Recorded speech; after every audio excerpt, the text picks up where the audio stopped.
پیر صاحب نے جو کام بتائے تھے وہ میں نے سب پورے کر دیے ہیں۔ پڑھائی بھی 11 دن کے بجائے 21 دن کی ہے، مگر کچھ بھی نہیں بنا۔ یار یہ کیسے ہو سکتا ہے؟ میرے دوست نے بے یقینی سے کہا۔ یار میں جھوٹ کہہ رہا ہوں، میں نے برا مناتے ہوئے کہا۔ ہم دونوں پھر پیر صاحب کے پاس چلے گئے، انہیں بتایا کہ کام تو ہوا ہی نہیں، پہلے تو کبھی ٹاکرا ہو جاتا تھا، اب تو وہ دیکھتی بھی نہیں۔ جب سے تعویذ دبائے ہیں اور عمل کیا ہے صرف ایک بار ہی نظر آئی ہے، پھر دوبارہ صورت ہی نظر نہیں آئی۔ پیر صاحب نے مجھ سے ساری تفصیلات پوچھی کہ کس طرح تعویذ دبائے، نہر میں کیسے دبائے، گلی میں کیسے دفن کیا، کس طرح عمل کیا۔ میری ساری باتیں سن کر پیر صاحب ناراض ہو گئے۔ کام تمہارا ہونا ہی نہیں تھا، کیسے ہوتا؟ جو تعویذ تم نے درخت سے لٹکانا تھا وہ کسی پھلدار میٹھے درخت سے لٹکانا تھا، اور تم نے ٹہلی سے لٹکا دیا۔ میٹھے درخت سے لٹکانے کا ایک خاص اثر ہوتا ہے، محبت کی مٹھاس پیدا ہوتی ہے مطلوب کے دل میں، اور جو آٹے کی گولی بنا کر تعویذ نہر میں بہانا تھا وہ باوضو ہو کر نیاز دے کر دریا میں بہانا تھا۔ اس طرح پیر صاحب نے میری عمل میں اتنے نقص نکال دیے کہ مجھے خود محسوس ہونے لگا کہ میں نے عمل سے زیادہ نقص کیے ہیں۔ میں نے ہمت کر کے پیر صاحب سے کہا، یہ باتیں تو آپ کو چاہیے تھا نا کہ مجھے پہلے سے بتاتے۔ مجھے کوئی الہام تو نہیں ہوتا تھا کہ کون سا عمل کس طریقے سے کرنا ہے؟ یہ تو آپ کا کام تھا کہ عمل کے ساتھ طریقہ بھی بتاتے، اور اب آپ میرا قصور نکال رہے ہیں۔ قصہ مختصر کہ میں اور میرا دوست وہاں سے واپس آ گئے تھے۔ مجھے پیر صاحب پر بڑا غصہ آیا، اور اس سے بھی زیادہ اپنے دوست پر۔ یار تمہارے پیر کو میں کیا کہوں، 3000 روپیہ بھی لے لیا اور محنت بھی کروائی، اور الٹا قصور بھی میرا ہی نکال دیا۔ مجھے تو لگتا ہے کہ تم اس ٹھگ پیر کے ایسے جھونکے میں آ گئے ہو، شاید تمہارا کمیشن بھی ہو۔ میں نے اپنے دوست کی خاصی بے عزتی کی اور سارا غصہ اپنے دوست پر نکالا۔ اس کے بعد بہت سے پیروں فقیروں کے ڈیروں پر میں گیا، لیکن اس لائن میں میری کافی واقفیت ہو گئی تھی۔ پھر مجھے ایک عامل کا پتہ چلا جو کالے علم کا ماہر تھا اور کالا عمل کرتا تھا۔ میں نے اس کے گھر کے چکر لگانے شروع کر دیے۔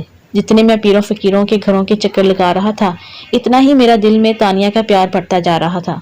مجھے سمجھ نہیں آ رہی تھی کہ میں کیا کروں۔ آہستہ آہستہ میری اس عامل سے کافی بے تکلفی ہو گئی۔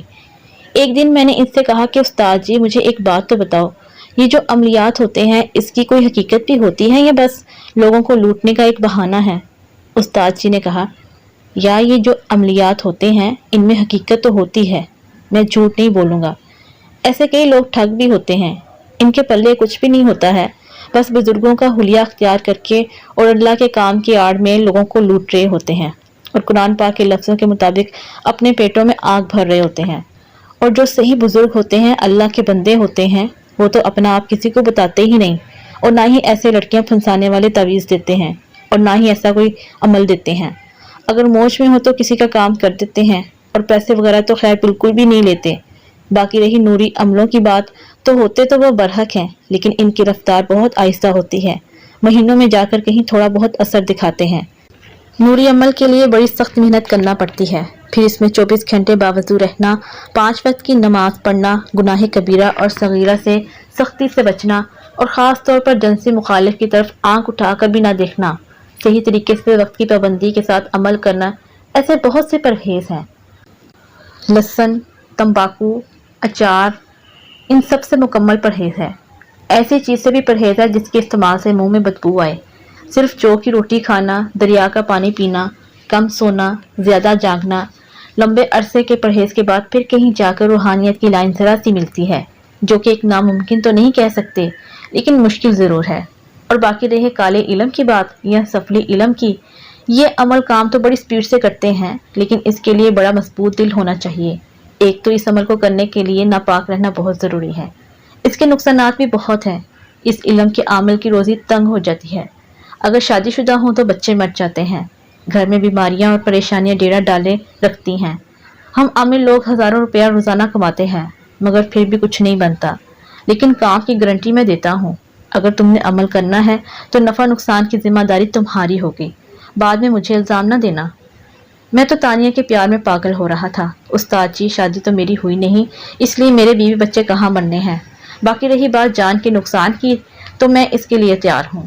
تانیہ کے لیے میں بڑی آسانی سے جان دے سکتا ہوں، میں نے بڑے جوش سے کہا۔ استاد جی مسکرائے اور کہا، دیکھ لو، عمل ناکام ہو گیا تو تم پاگل بھی ہو سکتے ہو، تمہارا دماغ پھر سکتا ہے، تمہیں کوئی بلا چڑیل یا کوئی بھی چیز چمٹ سکتی ہے۔ استاد جی میرے چاہے ٹوٹے ٹوٹے ہو جائیں، چاہے کچھ بھی ہو جائے، میں نے تانیہ کو ضرور حاصل کرنا ہے۔ اب تو سال بھر میں اس کی شادی بھی ہونے والی ہے۔ اگر تانیہ کو میں نے اپنے قدموں میں نہ بٹھایا تو میرے لیے یہ مرنے کا مقام ہوگا۔ بس استاد جی، فیصلہ ہو گیا، اب آپ آگے کی بتائیں کہ کون سا عمل کرنا ہے، کس طرح کرنا ہے۔ استاد جی نے مجھے اب ایک عمل بتایا اور صحیح تلفظ کے ساتھ مجھے پڑھا بھی دیا۔ کافی لمبا عمل تھا، کافی مشکل بھی تھا۔ یہ تم زبانی یاد کرو، جب پانی کی طرح تمہاری زبان پر رواں ہو جائے تو پھر مجھے بتانا۔ میں نے وہ عمل چند دنوں میں یاد کر لیا۔ استاد جی کو زبانیں سنائے تو استاد جی میرا جنون دیکھ کر بہت خوش ہوئے۔ اب استاد جی کیا کرنا ہے؟ میں نے بڑی بےتابی سے پوچھا۔ پرسوں اتوار ہے اور اتوار کی رات کو یہ عمل ایک عیسائیوں کے قبرستان میں کسی پرانی قبر میں داخل ہو کر تابوت کے اندر مردے کے ساتھ لیٹ کر کرنا ہے۔ یہ 3 راتوں کا عمل ہے۔ اپنے ساتھ ایک میٹھی روٹی رکھنی ہے، کیونکہ عمل کے بعد یا عمل کے دوران جب مردہ اٹھے گا تو اسے بڑے زور کی بھوک لگی ہوگی، وہ تم سے روٹی مانگے گا تو تم اسے روٹی نہیں دینا، اسے کہنا ہے کہ پہلے میرا کام کرو۔ اگر وہ کام کرنے کا وعدہ کرے تو پھر اسے روٹی دے دینی ہے، پھر قبر سے نکل کر تم نے دوڑ لگا دینی ہے، سستی نہیں کرنی ورنہ وہ تمہاری جان کا نقصان بھی کر سکتا ہے۔ دوڑ لگانے کے بعد پیچھے مڑ کر نہیں دیکھنا۔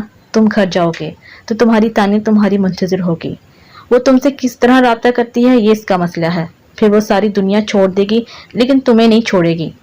عمل کی تفصیل سن کر ایک بار تو میرے جسم پر کپ کپی طاری ہو گئی، لیکن تانیہ کا حصول میرے خوف پر غالب آ گیا۔ پھر یہ بات دن کے وقت ہو رہی تھی، اس لیے اتنا خوف محسوس نہ ہوا۔ میں نے حامی بھر لی۔ ٹھیک ہے استاد جی، پرسوں اتوار کو آپ عمل شروع کروا دیں، میں یہ عمل ضرور کروں گا۔ یہ سردیوں کا موسم تھا۔ اتوار کی رات جب استاد جی اور میں عیسائیوں کے قبرستان میں داخل ہوئے تو گھپ اندھیرا تھا۔ گہری سیاہ تاریکی میں ہاتھ کو ہاتھ دکھائی نہیں دے رہا تھا۔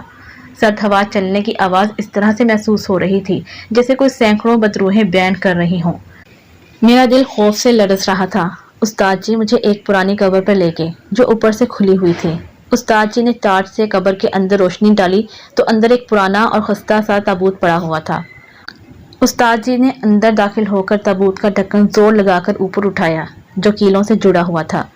پھٹوں کی تیز چچراہٹ یوں بلند ہوئی جیسے کوئی بھوکا دیو کسی انسان کی ہڈیوں کو چبا رہا ہو۔ اندر روشنی ڈالی، ہڈیوں کا ایک ڈھانچہ جس پر گوشت کا نام و نشان تک نہ تھا سیدھا چت پڑا ہوا تھا۔ آنکھوں کی جگہ بڑے بڑے سوراخ تھے اور ٹارچ کی روشنی میں اس کی ہڈیاں چمک رہی تھیں۔ مجھے یوں محسوس ہوا کہ جیسے وہ مردہ اپنا منہ کھول کر تھوڑا سا ہنسا ہو۔ میری ٹانگیں کانپنے لگیں۔ استاد جی نے کہا، تابوت تو کافی کھلا ہے، اب تم ایسا کرو اس کے ساتھ لیٹ جاؤ اور عمل پڑھنا شروع کر دو۔ میں قبر کے پاس ہی بیٹھا ہوا ہوں، تم پریشان مت ہونا، یہ مردے کسی کو کچھ نہیں کہہ سکتے۔ میں نے استاد جی کا دیا ہوا عمل یاد کرنے کی کوشش کی مگر خوف کی وجہ سے میں وہ عمل بھول چکا تھا۔ میں نے استاد جی کو بتایا کہ میں عمل بھول گیا ہوں۔ لعنت ہے تم پر، استاد غصے سے گھبرایا۔ پھر اس نے مجھے دوبارہ عمل یاد کرایا۔ تھوڑی سی کوشش کے بعد میری زبان پر پھر رواں ہو گئی۔ دیکھو، اگر ڈرنا ہے تو تانیہ کا خیال چھوڑ دو، اسے کسی اور کی ہو لینے دو۔ استاد جی نے میری غیرت جگانے کی کوشش کی۔ میں نے بھی قبر سے باہر بیٹھ کر کچھ پڑھنا ہے، اس لیے گھبرانے کی ضرورت نہیں ہے، میں تمہارے پاس ہی ہوں۔ صبح جو ہی اذان ہو تم عمل ختم کر کے قبر سے باہر آ جانا۔ چلو اب تابوت میں مردے کے ساتھ لیٹ جاؤ اور عمل شروع کر دو۔ استاد جی نے مجھے کچھ اور ہدایات دی۔ میں دھڑکتے ہوئے دل اور کانپتی ہوئی ٹانگوں کے ساتھ قبر میں اترا اور تابوت میں مردے کے ساتھ لیٹ گیا۔ چند لمحات تک تو میں اپنے آپ کو سمیٹ کر لیٹا رہا۔ میں نے آہستہ آہستہ عمل پڑھنا شروع کر دیا۔ خوف کی وجہ سے میری زبان بھاری ہو گئی تھی۔ بڑی مشکل سے پورا عمل ایک بار پڑھا۔ میٹھی روٹی میرے ہاتھ میں تھی کہ جب بھی مردہ روٹی مانگے گا اور کام کی یقین دہانے کے بعد اسے دے دوں گا۔ آہستہ آہستہ میری زبان رواں ہو گئی اور میں بلند آواز میں عمل پڑھنے لگا۔ قبر میں میری آواز گونج رہی تھی۔ خوف سے میرا جسم پسینہ اگل رہا تھا۔ مجھے یوں لگ رہا تھا کہ ابھی مردہ اٹھ کر میری گردن پکڑ لے گا اور اس وقت تک دباتا رہے گا جب تک میری جان نہ نکل جائے۔ عمل پڑھنے کے دوران میں کن اکھیوں سے کبھی مردے کی طرف دیکھتا تو خوف سے میرے رونگٹے کھڑے ہو جاتے۔ میں سرد اور تاریک قبر میں بلند آواز سے عمل پڑھتا رہا۔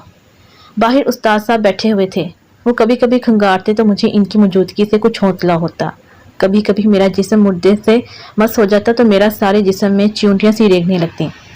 اللہ اللہ کر کے صبح کی اذان ہوئی تو میں تابوت سے اٹھا اور قبر سے باہر آ گیا۔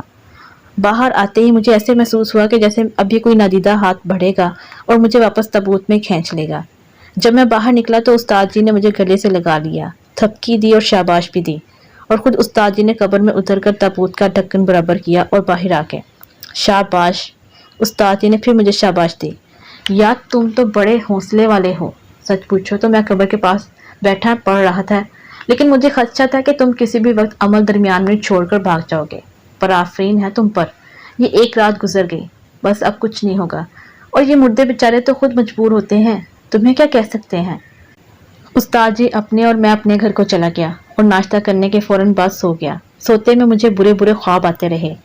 جب میری آنکھ کھلی دوپہر کے 2 بجے کا وقت تھا۔ سردی کے باوجود میرا جسم پسینے سے شرابور تھا، میرا سارا جسم خوف سے کانپ رہا تھا۔ مغرب کی اذان کے بعد استاد جی کا بلاوا آ گیا۔ جو رات کی تاریکی بڑھتی جا رہی تھی، میرا دل بے اختیار ہو کر خوف سے دھڑک رہا تھا۔ پہلے تو میں نے ارادہ کیا کہ ایسے خطرناک کام کو دفع کر دوں، تانیہ کو حاصل کرنے کا کوئی آسان راستہ ڈھونڈ لوں گا، لیکن استاد جی نے میرا حوصلہ بڑھایا تو میں عمل کو پھر جاری رکھنے پر آمادہ ہو گیا۔ وہ دوسری رات بھی اسی طرح خوف کے عالم میں گزر گئی، اور پھر آج تیسری رات تھی، اور یہ فیصلہ کن مرحلہ تھا۔ تانیہ کا خیال آتا تو میں اپنے دل کو مضبوط کر لیتا۔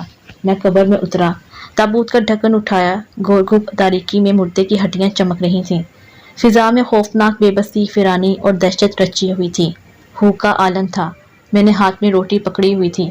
مردے کے ساتھ لیٹ کر میں نے بلند آواز کے ساتھ عمل پڑھنا شروع کر دیا۔ خوف سے میری جان نکلی جا رہی تھی۔ مجھے عمل پڑھتے ہوئے تقریباً 3 گھنٹے ہو گئے تھے کہ یوں محسوس ہوا جیسے تابوت جھولے کی طرح جھول رہا ہو۔ میرے منہ سے بے ساختہ چیخ نکل گئی۔ اچانک جیسے آسمانی بجلی زور سے کڑکی ہو اور قبر تیز روشنی سے بھر گئی ہو۔ مردے نے میری طرف کروٹ لی تو اس کی ہڈیوں کی کڑکڑاہٹ کی آواز مجھے صاف سنائی دی۔ میرے تو حواس ہی گم ہو گئے تھے۔ میں نے دیکھا کہ مردہ ہاتھوں کو زمین پر ٹکا کر اٹھ رہا تھا۔ جب وہ سیدھا کھڑا ہوا تو وہ آدھا قبر سے باہر تھا اور اس کی آنکھوں کی گڑھوں سے شعلے نکل رہے تھے۔ اس کا منہ کھلا ہوا تھا۔ اس کی کھڑکھڑاہٹ نما آواز یوں ابھری جیسے سینکڑوں مشینیں اچانک چل پڑی ہوں۔ میرے حواس پر غشی سی طاری ہونے لگی۔ اس نے میرا وہ ہاتھ پکڑ لیا جس میں روٹی پکڑی ہوئی تھی۔ اس کا ہاتھ آگ کی طرح گرم تھا۔ میرا ہاتھ بری طرح جھلس گیا۔ روٹی دو، اس نے اپنی خوفناک آواز میں کہا۔ اس کی آواز یوں تھی جیسے بے شمار بادل گرج رہے ہوں۔ روٹی خوف کی وجہ سے میرے ہاتھ سے گر پڑی۔ مجھے نہیں ہوش کہ میں کس طرح قبر سے باہر نکلا اور کس طرح گھر پہنچا۔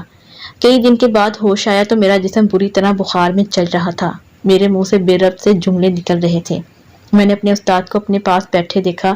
اس کے چہرے پر نظر ڈالی تو میں پھر سے چیخنے لگا۔ وہ استاد نہیں تھا بلکہ وہی قبر والے مردے کا چہرہ تھا۔ چیختے چیختے میں پھر بے ہوش ہو گیا۔ نہ جانے کب ہوش آیا تو استاد جی میرے سرہانے بیٹھے ہوئے تھے۔ میرا ہاتھ اپنے ہاتھ میں لے کر نہ جانے کیا پڑھ رہے تھے۔ چند دنوں کے بعد میری حالت سنبھلنے لگی، بخار اتر گیا، میں چلنے پھرنے کے قابل ہو گیا، لیکن تنہائی اور تاریکی سے میں بہت ڈرنے لگا تھا۔ مردے نے جب میرا ہاتھ پکڑا تھا تو وہ ہاتھ جھلس گیا تھا۔ نشان تو نہیں پڑا مگر جلن بہت ہو رہی تھی۔ استاد اس پر پڑھ پڑھ کے کون سے تیل لگا رہا تھا۔ وہ ہاتھ بھی آہستہ آہستہ ٹھیک ہو رہا تھا۔ بہت دنوں کے بعد استاد جی نے پھر بات چھیڑی۔ یار تم نے اچھا بھلا عمل مکمل کر لیا تھا۔ جب مردے نے تم سے روٹی مانگنی تھی تو تم اپنے ہوش و حواس قابو میں رکھتے اور کام کا وعدہ لے کر روٹی اسے دے دیتے، بس اتنا سا عمل تھا، اور تم تو قبر سے ایسے نکلے جیسے بندوق سے گولی نکلتی ہے، اور میں تمہیں دیکھتا ہی رہ گیا۔ تم بے ہوش ہو گئے۔ تمہارے گھر والوں سے میں نے علیحدہ گالیاں کھائیں کہ ہمارے لڑکے کو تم نے الٹے کام پر لگا دیا ہے، اگر ہمارے لڑکے کو کچھ ہو گیا تو تمہیں جان سے مار ڈالیں گے۔ استاد جی وہ سین ہی اتنا خوفناک تھا کہ مجھے تو کچھ سوجا ہی نہیں تھا، اور روٹی میرے ہاتھ سے گر گئی تھی۔ یار اس نے روٹی تمہارے ہاتھ سے ہی لے کر کھانی تھی، تم اٹھا کر اسے دے دیتے۔ جب بھی کسی مردے کو عمل کے ذریعے اٹھایا جاتا ہے تو اسے بھوک نہیں لگتی ہے اور وہ بار بار روٹی مانگتا ہے۔ اسے روٹی نہ دو، اس سے پہلے اپنے کام کا وعدہ لو، جو بھی تمہارا کام پھر اسے روٹی دے دو۔ جب وہ وعدہ کر لیتا ہے تو پھر وہ کام لازمی کرتا ہے، اور تم خدا کا شکر ادا کرو کہ تمہاری جان بچ گئی اور ساتھ ساتھ میری جان بھی بچ گئی۔ نامکمل عمل کرنے والوں کو مردہ بھاگنے نہیں دیتا بلکہ پیچھے سے پکڑ کر گردن توڑ دیتا ہے۔ تم تو مردے سے بھی تیز نکلے، تم نے تو اپنے ساتھ ساتھ مجھے بھی مروانا تھا۔ تو پھر اب کیا کیا جائے استاد جی؟ میں نے ڈرتے ڈرتے پوچھا۔ اب کیا کرنا ہے؟ تم ایسا کرو کہ کوئی نوری عمل پکڑ لو، ہوتا تو وہ خاصا لمبا ہے لیکن اس سے نقصان نہیں ہوتا۔ ویسے یہ عمل وغیرہ تمہارے بس کی بات نہیں ہے، اگر میں تمہیں کچھ اور بتاؤں گا تو جب صبح ٹائم آئے گا تو پھر تم بھاگ جاؤ گے، اور ہو سکتا ہے کہ تمہیں کوئی ایسا ناقابل تلافی نقصان ہو جائے کہ ساری زندگی پچھتانا پڑے۔ یہ ضروری نہیں کہ تم ہر بار بھاگنے میں کامیاب ہو جاؤ، اس لیے تم رہنے ہی دو۔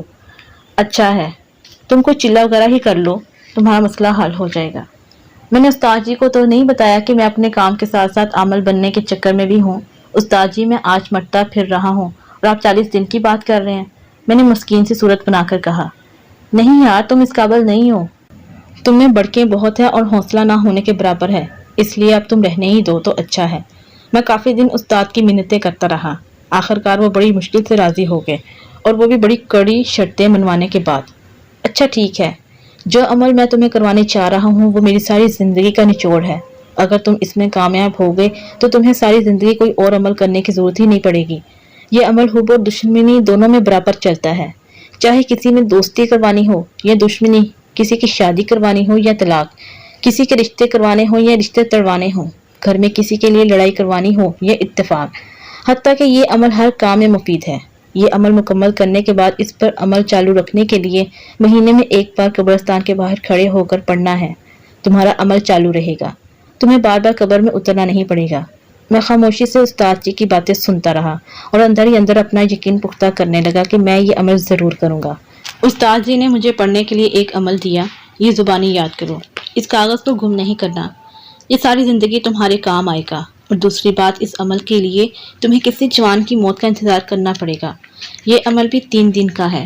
میت کو قبر میں دفناتے وقت اس کے ناک اور کان میں روئی سے بند کیے جاتے ہیں۔ تم نے میت کے دونوں کانوں اور ناک سے روئی کو نکالنا ہے، ایسے کہ کسی کو پتہ نہ چلے۔ اتفاق کی بات ہے کہ تقریباً 1 مہینے کے بعد ہمارے محلے کا ایک نوجوان ایک ایکسیڈنٹ میں فوت ہو گیا۔ محلہ دارہ کی وجہ سے مرگ والے گھر کے ہر کام میں پیش رہا تھا۔ قبر کھدوائی، جنازہ تیار کروایا، جنازہ پڑھا۔ میں خود پہلے ہی لحد میں اتر گیا، میرے ساتھ ایک اور بھی آدمی تھا۔ میت کو ہم قبلہ رخ کیا۔ میں نے کفن کھول کر درست کرنے کے بہانے میت کے دونوں کانوں سے روئی نکال لی اور کسی کو پتہ نہ لگنے دیا۔ بعد میں قبر کو مٹی دے کر دعا مانگنے کے بعد ہم سب واپس آ گئے۔ میت کے دونوں کانوں کی روئی لے کر میں استاد جی کے پاس گیا۔ استاد جی بڑے خوش ہوئے۔ اچھا، اب اس روئی پر میں نے 3 دن کچھ پڑھنا ہے، پھر تمہیں بتاؤں گا کہ کب عمل شروع کرنا ہے۔ اس کے ساتھ ہی مجھے ایک اور عمل بھی یاد کرنے کے لیے دے دیا۔ میں نے وہ عمل بھی زبانی یاد کر لیا۔ پھر استاد جی نے مجھے عمل کے بارے میں تفصیل بتائی۔ یہ عمل رات 12 بجے زوال کے ٹائم قبر کے پاؤں کی طرف کھڑے ہو کر پڑھنا ہے اور 2 گھنٹے کا عمل ہے۔ اس عمل کے بعد میت نے قبر پھاڑ کر اس سے اس طرح سے باہر کھلنا ہے کہ وہ قبر میں اس طرح سے کھڑا ہوگا کہ اس کا دھڑ تک جسم قبر سے باہر ہوگا اور باقی جسم قبر کے اندر ہوگا۔ اس کے کندھوں پر ایک کلہاڑی ہوگی۔ جب وہ باہر نکل کر کھڑا ہوگا تو وہ کچھ کھانے کو مانگے گا۔ اس کے لیے بھی میٹھی روٹی لے کر جانی ہے۔ جب وہ کھانے کو کچھ مانگے گا تو اسے کہنا کہ پہلے میرا کام کرو، پھر کھانے کو دوں گا۔ بھوک کی شدت سے مجبور ہو کر وہ وعدہ کرے گا تو پھر اسے روٹی دے دینا۔ پھر جیسے وہ کوئی طریقہ بتائے ویسے ہی کرنا ہوگا، کام ہو جائے گا۔ لیکن سب سے اہم بات، وہ مردہ تمہیں باتوں میں لگا کر تمہیں اپنے قریب کرنے کی کوشش کرے گا، تمہیں اپنے پاس آنے کو کہے گا۔ وہ تمہیں اتنا قریب لانے کی کوشش کرے گا کہ تم اس کے کلہاڑی کی زد میں آ جاؤ۔ اس عمل میں جب مردہ قبر سے نمودار ہوگا تو وہ قبر سے باہر نہیں نکل سکتا، اس لیے وہ چلاکی سے تمہیں اپنے وار کی زد میں لانے کی کوشش کرے گا۔ جو ہی تم کلہاڑی کی زد میں آ گئے بھول کر یا اس کی چالاکی سے یا پھر کسی بھی طریقے سے، تو کلہاڑی بجلی کی طرح چلے گی اور تمہاری گردن کئی گز دور جا گرے گی اور تمہارا قصہ اور عشق تمام ہو جائے گا۔ مردہ قبر میں غائب ہو جائے گا اور قبر یوں برابر ہو جائے گی جیسے یہاں کچھ ہوا ہی نہیں۔ اب پھر سوچ لو کہ تم یہ عمل کر سکتے ہو یا نہیں۔ استاد جی، کام تو خاصا بلکہ انتہائی خطرناک ہے، لیکن اب تانیہ کی جدائی بھی مزید برداشت نہیں ہو رہی۔ اب موت کو قبول کرنا ہے، لیکن اب پیچھے نہیں ہٹوں گا۔ استاد جی کانوں والی روئی پر پڑھائی کر دی اور مجھے اگلی رات کا وقت دے دیا۔ ہم دونوں تقریباً 11 بجے قبرستان پہنچ گئے۔ ہر طرف خاموشی، تنہائی، تاریکی تھی۔ استاد جی نے قبر کے سرہانے سے لے کر پاؤں تک ایک دھاگا ناپا اور قبر کے پاؤں کے چند فٹ پیچھے کی طرف ایک جگہ پر نشان لگا دیا۔ اس نشان والی جگہ پر کھڑے ہو کر میں نے عمل کرنا تھا۔ بات سنو، عمل کرنے سے پہلے آیت الکرسی کا کڑا مارنا ہے اور کڑا لوہے کی چھری سے مارنا ہے۔ جہاں دائرہ ختم ہو وہاں چھری سیدھی گاڑ دینی ہے، ڈرنا نہیں ہے اور کڑے کے اندر ہی رہنا ہے، تمہیں کوئی نقصان نہیں ہوگا۔ میں نے آیت الکرسی کا کڑا لگایا اور کھڑے ہو کر عمل کرنا شروع کر دیا۔ مجھے عمل پڑھتے ہوئے ابھی 10 منٹ ہی ہوئے تھے کہ مجھے یوں محسوس ہوا کہ جیسے مجھے کوئی اٹھا کر کڑے سے باہر لے جانے کی کوشش کر رہا ہے، اور اس کے ساتھ ہی میری گردن پر ایک زوردار گھونسا پڑا اور میں اپنی جگہ سے لڑکھڑا گیا۔ اس کے ساتھ ہی ایک چنگھاڑ جیسی خوفناک آواز آئی۔ مجھے یوں لگا کہ جیسے اس خوفناک آواز کے ساتھ میرے کانوں کے پردے پھٹ گئے ہوں۔ خوف سے میری کھیکھی بند گئی تھی۔ عمل پڑھتے ہوئے میں نے کانپتے ہوئے ہاتھوں سے اپنی جیب سے وہ چاقو نکالا جو استاد جی نے مجھے پڑھ کر دیا تھا۔ میں نے وہ چاقو اپنے ہاتھوں میں پکڑ کر چاروں طرف گھمایا جیسے کسی پر وار کیا جاتا ہے۔ ایسا کرنے کے بعد مجھ پر سارا بوجھ ختم ہو گیا تو میری جان میں جان آئی۔ میں نے عمل پڑھنا جاری رکھا۔ جتنی مخصوص تعداد میں عمل پڑھنا تھا اس کے لیے 2 گھنٹے درکار تھے، لیکن مجھے 2.5 گھنٹے لگ گئے۔ عمل ختم ہونے کے بعد درود شریف پڑھتے ہوئے کڑا مارنے والی چھری اکھاڑ کر کڑا توڑا اور ڈرتے ڈرتے باہر قدم رکھا، لیکن کچھ بھی نہ ہوا۔ استاد جی ذرا دور کھڑے ہوئے تھے، وہ بھی میرے قریب آ گئے اور مجھے شاباش دی۔ اگلی رات استاد جی کچھ پریشان تھے۔ یا حوصلہ رکھنا، بھاگ مت جانا، تمہیں خواہ کچھ بھی دکھائی دے۔ دوسری رات کے لیے اپنی مخصوص جگہ پر میں نے پھر عمل شروع کر دیا۔ کوئی آدھا گھنٹے کے بعد یوں لگا کہ جیسے میں کسی اور ہی میدان میں کھڑا ہوں۔ میرا دل ڈوبنے لگا، مجھ پر غشی کی کیفیت سی طاری ہونے لگی۔ میں پھر بے اختیار آگے بڑھا۔ پھر استاد جی کی للکار سنائی دی، اوئے یہ کیا کر رہا ہے؟ کڑے کے اندر ہی رہ ورنہ مارا جائے گا۔ مجھے پھر ہوش آ گیا۔ بڑی مشکل سے عمل مکمل کیا۔ کڑے والی چھڑی اکھاڑ کر درود شریف پڑھتے ہوئے کڑا ختم کیا۔ اس کے ساتھ ہی میرے اعصاب جواب دے گئے اور میں بے ہوش ہو کر گر پڑا۔ کافی دیر کے بعد ہوش میں آیا تو استاد جی میرے جسم کو دبا رہے تھے۔ میں نے تیزی سے اٹھ کر اپنے گھر کی طرف دوڑ لگا دی۔ تیسری رات پھر عمل شروع کیا۔ استاد جی نے مجھے 1 گلاس پانی دم کر کے دیا۔ کہا اگر کوئی مشکل پیش آئے تو 1 گھونٹ پی لینا۔ میں نے کڑا مار کے عمل شروع کر دیا۔ آج آخری رات تھی اور نہ جانے کیا ہونے والا تھا۔ عمل شروع کرنے کے کوئی 15-20 منٹ بعد میری زبان بند ہو گئی۔ میں نے زبان ہلانے کی بڑی کوشش کی مگر وہ تو بری طرح جام ہو چکی تھی۔ پھر مجھے استاد جی کا دیا ہوا پانی یاد آیا تو میں نے فوراً 1 گھونٹ پانی پیا تو میری زبان پھر رواں ہو گئی۔ میں عمل پڑھتا رہا۔ تاریکی مزید گہری ہوتی جا رہی تھی۔ اچانک قبر گھڑی کے پنڈولم کی طرح ہلنے لگی۔ میں اپنے قدموں پر کھڑا نہ رہ سکا اور زمین پر بیٹھ گیا، لیکن اپنا عمل پڑھنا جاری رکھا۔ اچانک قبر پر بجلی سی کوندنے لگی اور ساری قبر روشن ہو گئی۔ اس کے ساتھ ہی ایک دھماکے کے ساتھ قبر پھٹ گئی۔ تھوڑی دیر کے بعد مردے کا سر آہستہ آہستہ باہر کی طرف نکلا۔ اسے دیکھ کر میری سانسیں رک گئیں اور خوف کے ساتھ مجھے سکتہ ہو گیا۔ اس کے کندھوں پر ایک چمکتی ہوئی کلہاڑی تھی۔ اس نے مجھ پر اپنی نظریں جما دیں۔ اس کی آنکھوں سے سرخ رنگ کی تیز روشنی نکل رہی تھی۔ مجھے بھوک لگی ہے، لاؤ مجھے روٹی دو، اس نے اپنی کڑکڑاتی ہوئی آواز میں کہا۔ ابھی میرا عمل پورا نہیں ہوا تھا اور میں نے اپنا عمل مکمل کر کے بات کرنی تھی۔ میں نے اپنا جی کڑا کر کے اپنا عمل پڑھنا جاری رکھا۔ میں اگرچہ مردے کی کلہاڑی کی زد سے باہر تھا، پھر بھی اس نے انتہائی غصے سے اپنی کلہاڑی زمین پر ماری تو ایسے لگا کہ جیسے 2 ٹرینیں آپس میں ٹکرا گئی ہوں۔ میں نیچے گر پڑا۔ ذرا اوسان بحال ہوئے تو میں نے عمل پڑھنا دوبارہ شروع کر دیا اور آخرکار عمل مکمل ہو گیا۔ لاؤ مجھے روٹی دو، مجھے بھوک لگی ہوئی ہے۔ عمل مکمل ہونے کے بعد مردے کے لب و لہجے میں بھی نرمی آ گئی تھی۔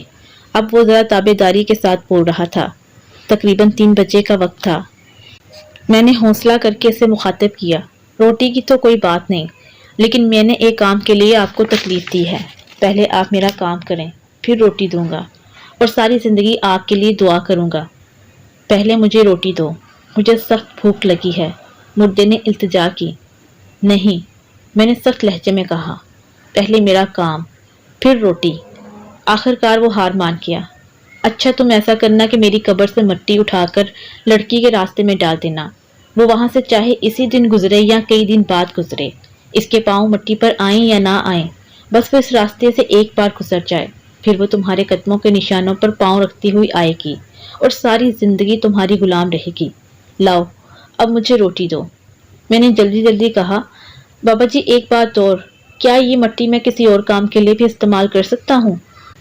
تو وہ مردہ جو اس وقت شدید تکلیف محسوس کر رہا تھا میری طرف ایک کاغذ کا ٹکڑا پھینکا اور کہا کہ یہ الفاظ جو بھی کام کرنا ہو اس کی نیت کر کے 11 تسبیح 11 دن تک کرنی ہے اور اس کا ہدیہ لازمی دینا ہے۔ تمہارا یا کسی اور کا بھی کام ہو جائے گا۔ اب جلدی سے مجھے روٹی دو، مجھے بہت بھوک لگی ہوئی ہے۔ میں نے میٹھی روٹی مردے کی طرف پھینک دی۔ مردے نے وہ روٹی ایک ہی نوالے میں اپنے حلق سے نیچے کر لی۔ اس کے ساتھ ایک زوردار دھماکہ ہوا اور قبر برابر ہو گئی۔ میں کڑا توڑ کر باہر نکلا تو استاد جی نے مجھے گلے سے لگا لیا اور میرا جسم خوف سے کانپ رہا تھا۔ میں نے قبر سے کافی ساری مٹی اٹھائی اور دونوں گھر واپس آ گئے۔ اگلے دن میں اسی مٹی میں سے آدھی مٹی نکالی اور سنبھال کر رکھ لی۔ باقی مٹی لے کر تانیہ کے گھر کے آگے بکھیر دی اور خود اس کی نگرانی کرنے لگا۔ کوئی 3-4 گھنٹے کے بعد وہ اپنے گھر سے باہر نکلی اور میری بکھیری ہوئی مٹی کے اوپر سے گزر گئی۔ میرا دل خوشی سے جھوم اٹھا۔ مجھے یوں لگا جیسے میرا مقصد پورا ہو گیا ہے۔ میں نے جو بھی محنت کی ہے اس کا پھل مجھے مل گیا ہے۔ میں انہی خوشگوار سوچوں میں گم تھا اور وہاں ہی کھڑا تھا۔ تقریباً کوئی 2 گھنٹے کے بعد ایک بچہ آیا اور اس نے مجھ سے کہا، وہ سامنے والی آپی آپ کو بلا رہی ہیں۔ یہ سب سن کر میری خوشی کا ٹھکانہ نہ رہا۔ میں خوشی خوشی تانیہ کے گھر کی طرف چل دیا۔ مجھے اپنے گھر میں داخل ہوتے دیکھ کر تانیہ نے بہت محبت اور چاہت کا اظہار کیا۔ وہ چاہت بھری نظروں سے بار بار مجھے دیکھ رہی تھی اور میری خوشی کا کوئی بھی ٹھکانہ نہ رہا تھا۔ میں نے جو کچھ کیا تھا، جو کچھ چاہا تھا، وہ مجھے مل گیا۔ لمبی باتیں کیا کرنی ہیں، قصہ مختصر۔ تانیہ اب میری شریک حیات ہے اور میرے 2 بچوں کی ماں ہے۔ پل بھر کے لیے مجھ سے جدا ہونا پڑے تو اس کی جان نکل جاتی ہے۔ اور عمل کے بعد استاد جی مجھ پر بہت اعتماد کرنے لگے۔ انہوں نے مجھے اور بھی بہت سے عمل کروائے اور سکھائے۔ اب اللہ کے فضل سے اب مجھے اللہ کے سوا کسی کی محتاجی نہیں، اور اس قابل ہوں کہ اگر کسی بہن یا بھائی کا کوئی کام ہو تو میں خود کر سکتا ہوں۔ ویڈیو اچھی لگے تو ویڈیو کو لائک کیجیے، شیئر کیجیے اور کمنٹ سیکشن میں اپنی رائے کا اظہار کیجیے۔ اللہ حافظ۔